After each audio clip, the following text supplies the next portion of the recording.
Hi,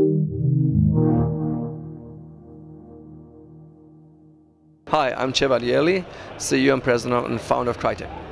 So this is the GDC of VR this year. What are your thoughts about virtual reality and what that's opening up for developers like yourself? So VR is a very exciting area. VR is, in our opinion, the resetting of the gaming industry, or like a wild, wild west in a way for virtual reality. So ignited by Oculus, last year or 2 years ago actually, time passes fast. So ignited recently from Oculus and caught fire from many other developers and hardware manufacturers and input device creators. So I think, yes, you're right, GDC is this year all about VR, and we are happy to contribute to it. We are showing a great tech demo, in our opinion. We received amazing feedback so far. We got this Back to Dinosaur Island demo that we think is also actually a message to the industry, because when we started Crytek, we launched for GeForce 3 back then, which was the first programmable shader GPU. We launched the Dinosaur Island tech demo. And we're going back to this island and putting out a VR demo to see this is going to be the next 10 to 15 years now. A journey which is going to revolve around VR and hopefully allows us to deliver a Far Cry or Crysis or this high-end experiences going forward. We want to make sure that VR is an amazing new platform, new way of experiencing presence in games. And so what we are doing is show that demo, of how we envision that. It's just a glimpse of it, and then also offer developers now this immense power of high fidelity graphics and high frame rate, 90 frames per second per eye, and easy to use tools to create those kind of experiences like we used to create now.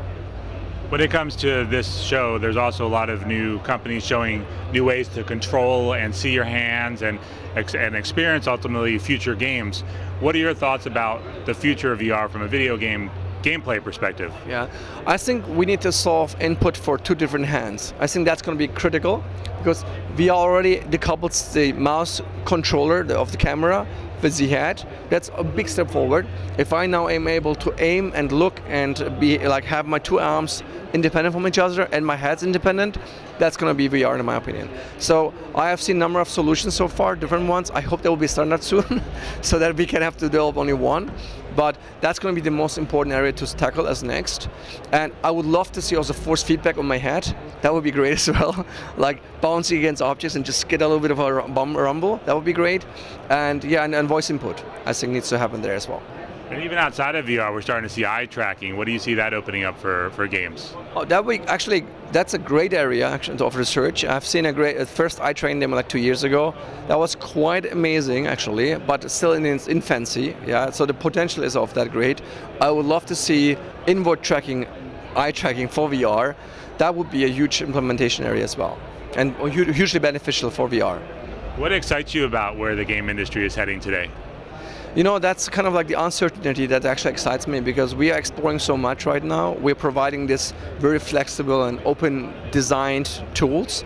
So we designed the CryEngine VR version to be really high frame and high quality, with the hope that developers, not just us, are going to explore this new area and develop maybe the next big Android TV game, maybe the higher quality, high frame rate, new VR experience that we haven't even dreamed of.